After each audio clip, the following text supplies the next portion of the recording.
شروع اللہ کے نام سے جو بڑا مہربان نہایت رحم والا ہے۔ آسمان اور رات کے وقت آنے والے کی قسم، اور تم کو کیا معلوم کہ رات کے وقت آنے والا کیا ہے؟ وہ تارا ہے چمکنے والا کہ کوئی متنفس نہیں جس پر نگہبان مقرر نہیں۔ تو انسان کو دیکھنا چاہیے کہ وہ کاہے سے پیدا ہوا ہے؟ وہ اچھلتے ہوئے پانی سے پیدا ہوا ہے جو پیٹھ اور سینے کے بیچ میں سے نکلتا ہے۔ بے شک خدا اس کے اعادے یعنی پھر پیدا کرنے پر قادر ہے۔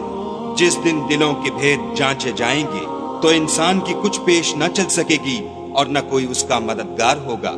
آسمان کی قسم جو مہ برساتا ہے اور زمین کی قسم جو پھٹ جاتی ہے کہ یہ کلام حق کو باطل سے جدا کرنے والا ہے اور بیہودہ بات نہیں۔ یہ لوگ تو اپنی تدبیروں میں لگ رہے ہیں اور ہم اپنی تدبیر کر رہے ہیں، تو تم کافروں کو مہلت دو، بس چند روز ہی مہلت دو۔